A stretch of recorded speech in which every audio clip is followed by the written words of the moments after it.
Hello friends, welcome back to our section. मैं हूं कासिम कुरैशी और आज के सेक्शन में हम स्टडी करेंगे फिजियोलॉजी ऑफ डाइजेशन।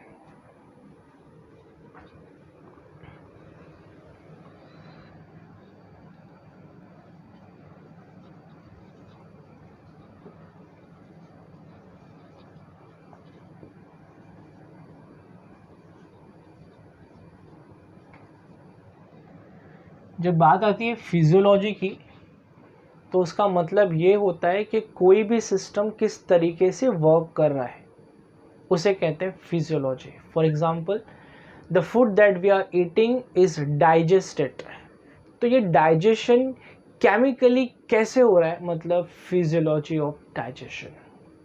मैं बोल रहा हूँ, आप सुन रहे हो, तो आपके ईयर से लेके ब्रेन तक क्या नर्वस इम्पल्सेस और हार्मोनल कंट्रोल हो रहा है, that is called physiology of hearing. आप विजुलाइज कर रहे हो, स्क्रीन पे आप मुझे देख रहे हो, तो यहाँ पर भी आपकी आंखों में कुछ नर्व सेल्स हैं जो स्टिमुलेट होते हैं, ओके। और ये जो सेल्स हैं ये मैसेज ब्रेन तक लेके जाते हैं, तो ये फिजियोलॉजी ऑफ सीइंग मैकेनिज्म कहा जाएगा। वैसे ही आपके फूड का मैकेनिकल ब्रेकडाउन होने के बाद में केमिकल ब्रेकडाउन भी होगा, ओके। आपके फूड का केमिकल ब्रेकडाउन होने वाला है, और केमिकल ब्रेकडाउन कैसे होता है, इसी प्रोसेस को हम क्या कहते हैं, physiology, okay, physiology of digestion, ठीक है। तो सबसे पहला ऑर्गन जो है हमारा वो है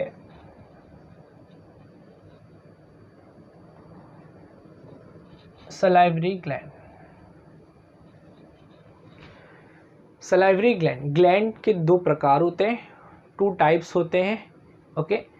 एक होता है एंडोक्राइन और सेकेंड होता है एक्सोक्राइन। तो ये जो ग्लैंड है, मैंने ऑलरेडी आपको बताया था एंडोक्राइन और एक्सोक्राइन क्या होता है। तो ये जो सलाइवरी ग्लैंड है, ये ग्लैंड अपना एक्सोक्राइन ग्लैंड है, क्योंकि इसके पास डक्ट होता है, ठीक है। अब कौन कौन से ग्लैंड्स होते हैं बॉडी में, आपके माउथ पार्ट में, तो सबसे पहला ग्लैंड जो है वो है पैरोटिड, हमने स्टडी किया था कुछ सेक्शन पहले। सेकंड जो है वो है सब मैंडिब्यूलर, ठीक है, ये भी हमने स्टडी किया था। और थर्ड ग्लैंड जो है that is sublingual,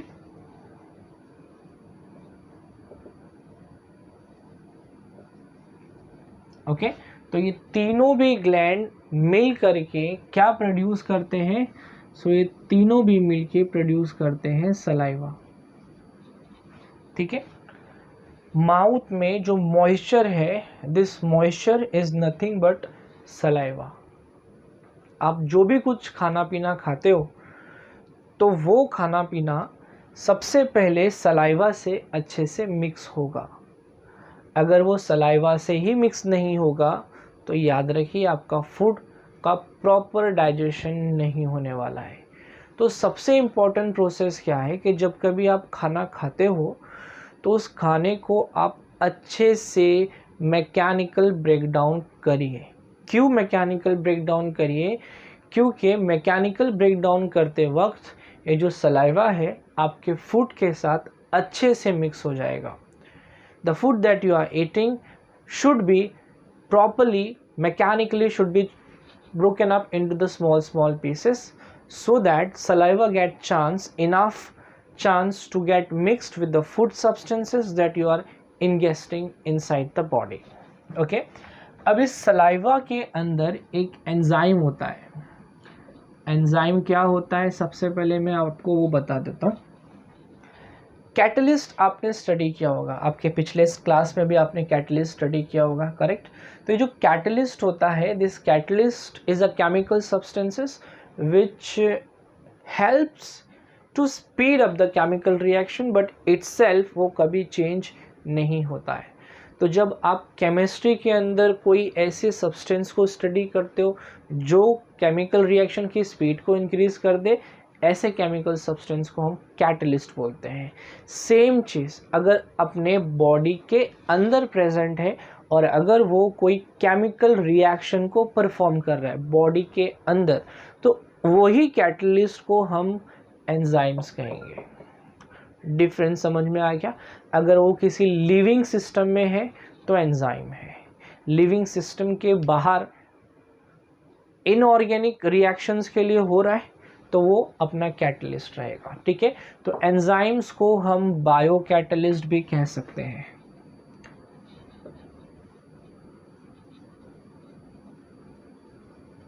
okay, enzymes को मैं क्या बोल सकता हूँ?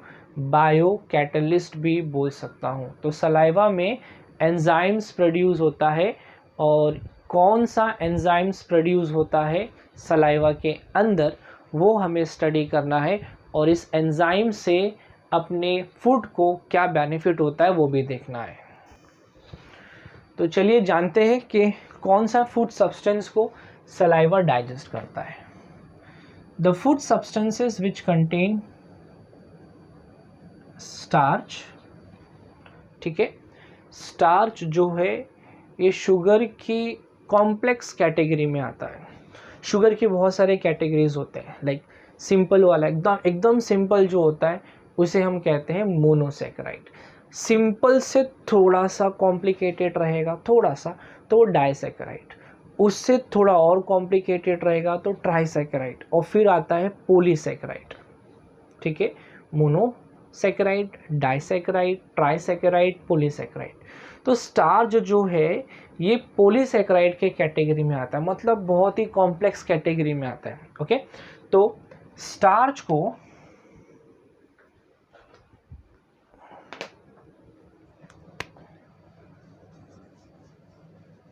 ये जो स्टार्च है, इस स्टार्च को मुझे स्टार्च या फिर और कोई भी कॉम्प्लेक्स शुगर, ठीक है,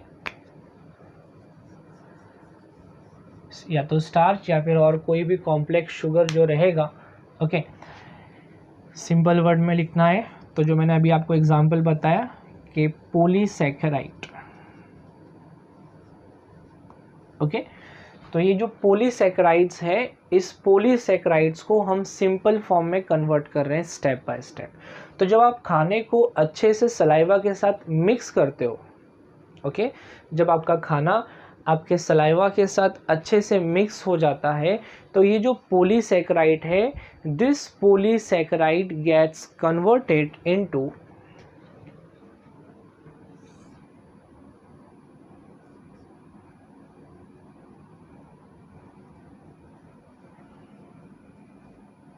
माल्टोस। Okay, maltose. माल्टोस क्या है?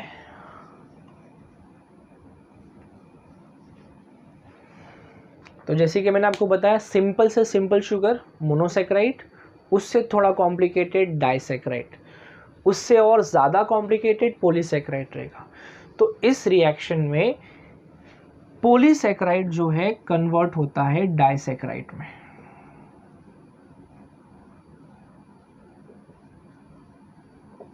ओके, पॉलीसैकेराइड किस में कन्वर्ट हो रहा है? डाइसैकेराइड में कन्वर्ट हो रहा है। और इस केमिकल रिएक्शन में जो एंजाइम यूज़ हो रहा है, मतलब आपका सलाइवा जो एंजाइम प्रोड्यूस कर रहा है, that enzyme is called as ptyalin. क्या बोलते हैं एंजाइम को? टाइलिन नाम दिया है एंजाइम का। ओके, ये जो टाइलिन है इसका दूसरा नाम हम बोल सकते हैं सलाइवरी अमाइलेज।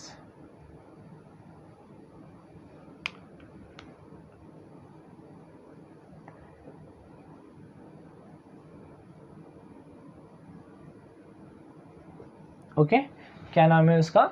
Salivary amylase. ठीक है, अब ये जो सलाइवरी अमाइलेज है जिसका नाम टाइलिन भी हम कहते हैं, इस टाइलिन या फिर सलाइवरी अमाइलेज के लिए एक वर्किंग पीएच चाहिए होता है। जैसे कि हम बिना फैन के काम नहीं कर सकते या बिना एसी के काम नहीं कर सकते, तो हमें एक एनवायरनमेंट चाहिए जहाँ पे हम अच्छे से कंफर्टेबली काम कर सके, राइट। अगर अनकंफर्टेबल एनवायरनमेंट है तो उतना एफिशिएंट वर्क हम प्रोड्यूस नहीं कर सकते। सिमिलरली आपका ये जो अमाइलेज है, which amylase I am talking about is salivary amylase. इस सलाइवरी अमाइलेज को भी एक पर्टिकुलर टेम्परेचर चाहिए, ओके। टेम्परेचर तो बॉडी का ही है, बट यहाँ पे सबसे इम्पॉर्टेंट जो है वो है pH, okay. The pH in the mouth which is maintained by saliva is something around 6.8। तो 6.8 के pH में, pH वैल्यू में, इसके आसपास के pH वैल्यू में ये केमिकल रिएक्शन होने वाला है। मतलब कॉम्प्लेक्स शुगर या फिर स्टार्च, जिसको पॉलीसैकेराइड कहा जाता है generally, so this polysaccharides in the presence of tylene or you can say salivary amylase at the pH 6.8 gets converted into maltose, that is disaccharide, ठीक है। तो खाने को हमेशा आप अच्छे से च्यूइंग करिए, क्योंकि अच्छे से च्यूइंग करने के बाद में ही ये रिएक्शन जो है पूरा मुकम्मल होने वाला है, कंप्लीट होने वाला है, ठीक है। तो ये हो गया आपका सलाइवरी ग्लैंड। बढ़ते हैं नेक्स्ट ग्लैंड की तरफ।